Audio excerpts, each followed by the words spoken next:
All right, friends, today we are going to be doing something a little bit different. We're going to be talking about something that I have bought in the last 6 months that honestly I don't love. See, I have been a standard Apple keyboard user my entire life. I've had the one with the little AA batteries for the last 10 years. And I keep seeing these mechanical keyboards all over the internet, and I'm like, ooh, those sound crispy and buttery and creamy, as they call them. So I kept seeing mechanical keyboard after mechanical keyboard after mechanical keyboard, and I was like, yo, I spend like 10 hours a day at my desk editing videos, making videos, sending emails. I think it'd be sick to get a mechanical keyboard. So I did some research, and I found this one, which is the ND75 by a company called Chilkey. It's a pre-built keyboard. It looks really good, has this little cool screen in it where it shows your battery life and all kinds of cool things, so that's fun. Has a USB-C port for charging right down there, a little USB-C port for charging, and it was actually kind of brought to my attention from old MKBHD's channel at the studio, where they were talking about mechanical keyboards and how this is pretty much the best keyboard you can get for under 90 bucks. And yeah, so not gonna lie, it does sound cool. I love the way it sounds. And so I purchased it. It was $120 after shipping and all that to get it to the US and get it over here.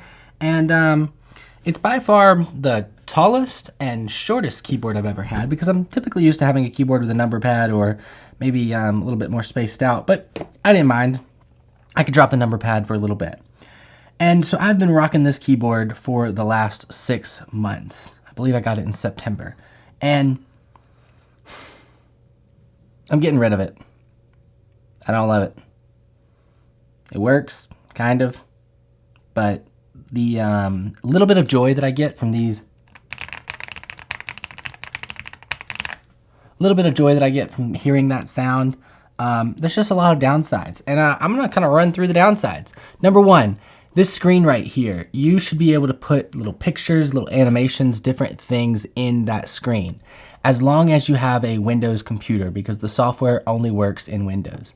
I haven't owned a Windows computer in over 10 years, and it just wasn't worth my time to find somebody with a Windows computer to go download this program to be able to put some cool image on the screen. So that right there, screen is kind of useless, although it does say the battery life, which is great. I do love having the battery life be visible right there, because this keyboard's battery life sucks. Like, maybe that's just a standard in the mechanical keyboard range, but when you come from Apple keyboards like I'm typically used to, like, it's every 2 days I'm plugging this thing in. So I like to keep a clean desk, a clean setup, minimal cables everywhere. And over the last 6 months, I've literally had a USB-C cable just ready to roll. And every 2 days, I plug that thing in and charge it to 100, unplug it, throw the cable away, and then watch this battery just drain. Part of that is because it is backlit. So I have the little backlit keys in there, but I don't really have any RGB going on. The keys I don't get it to move. It's just a solid color scheme, and maybe that's a pretty good battery life for a mechanical keyboard person. Maybe I should just leave it plugged in 24/7, but I like the look of a wireless keyboard, and I like the look of a clean desk. But man, battery 48 hours, this thing needs to be plugged in to charge, and it's just ridiculous, I think, because coming from things like Apple keyboards, I'm just not used to it.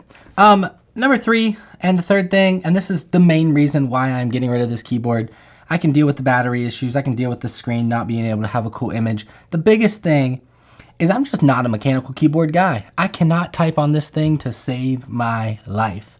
Over and over and over again, I will have typo after typo after typo after typo, and then sometimes when I go to capitalize a letter, because the shift key is so close to the upper arrow right here, sometimes I will click shift and up and select the whole paragraph and delete the whole paragraph that I just worked on.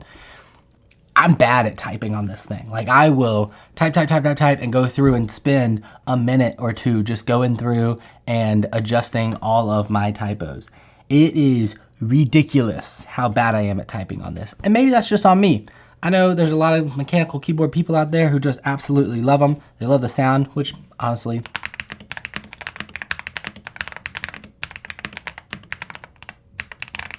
I'm gonna miss the sound. I do like the sound. It does sound good. It's a chunky boy. It's thick. It's heavy. It got some weight to it. It's nice, but it's getting replaced.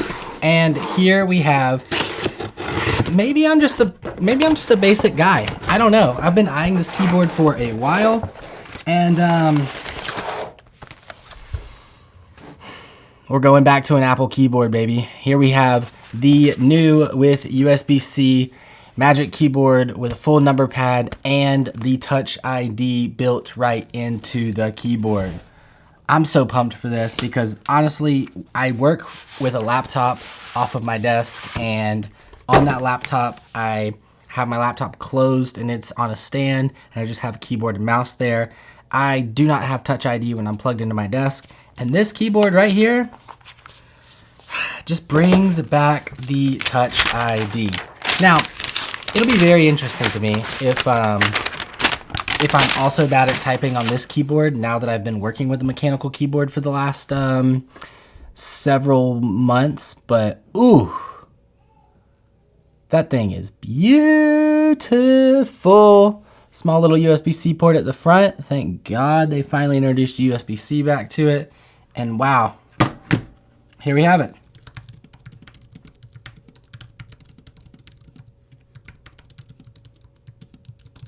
I can already feel that it's going to be a better typing experience. I can already feel that I'm going to not make as many mistakes. And I can already, that little Touch ID button, it's incredible. Apple, if you're ever watching this or listening, you should just sell individual Touch ID buttons for that are programmable. So people who can work on keyboards like this can have a Touch ID button. But you probably won't, because that's probably the one selling point of this $199 keyboard here.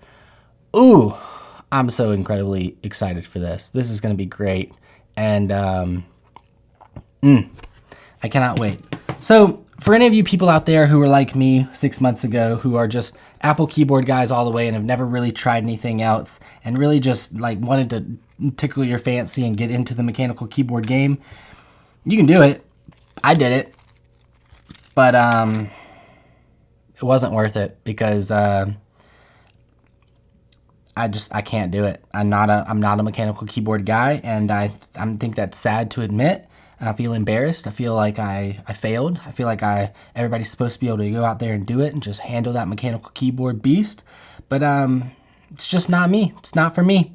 So I am back officially with an Apple keyboard with Touch ID, and man, I'm excited. So wanted to give a quick little review of the ND75 from Chilkey, how it works in my workflow or how it hasn't worked in my workflow. Yeah, biggest thing is just them typos. I never got used to it. I figured, hey, next month it'll get better, next month it'll get better, next month it'll get better. It never did. So here we are. Affiliate links below if you're shopping for any camera gear. I'll catch you guys on the next video. Thank you so much for watching and loving the content and liking the content.